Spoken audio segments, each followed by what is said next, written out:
The clock is ticking towards another potential Canada Post strike. The union, representing 55,000 workers, has issued a strike notice, and if a deal isn't reached, mail service across the country could grind to a halt by week's end for the second time in just 6 months. CTV's Katelyn Wilson joins us now with more on how this could impact local businesses. Katelyn. Stefan, Canada Post handles nearly 2 billion letters and 300 million packages a year, but a work stoppage could shut that down again. Just months after a 32-day strike left millions of parcels in limbo and created a nationwide backlog. Now small business owners are preparing for yet another hit. Alex Kravis is working to get dozens of orders out the door through Canada Post before a potential strike slows things down again. This would drop down to maybe 2 or 3 orders in a daytime because of the change in shipping. He knows the impact all too well. During the last strike, his online sales plunged by 80% and was forced to lay off staff. A crushing hit for a business that depends on nationwide shipping. We ship trading cards and video games inside these little envelopes over here, so they're pretty thin.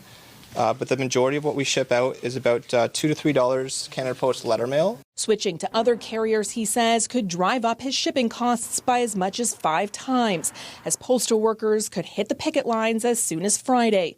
The union pushing back against Canada Post's desire to hire part-time workers for weekend deliveries and demanding better pay, benefits, and pension. We put to the employer some options around some of what we see as the sticking points, and we've been waiting ever since.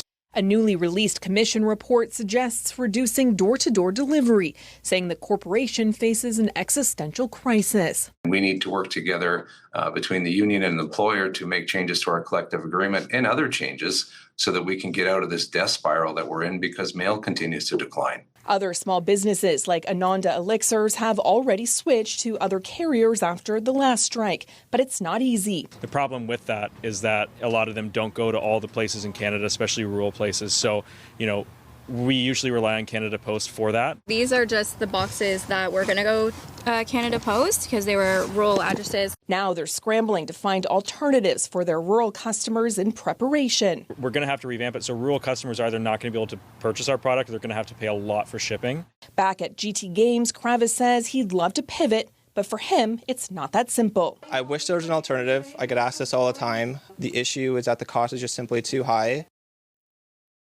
As for what a potential strike could look like, the union says it's too early to tell. Meanwhile, Canada Post says in the event of a strike, it will work to minimize disruptions. And if it's a rotating strike, deliveries in unaffected areas will continue. Stefan? CTV's Katelyn Wilson reporting live for us tonight. Thank you. Stay with CTV News for continuing coverage of the potential Canada Post strike and the negotiations between the union and Crown Corporation. For updates on radio, tune into News Talk 580 CFRA and CTV News Channel on TV at any hour.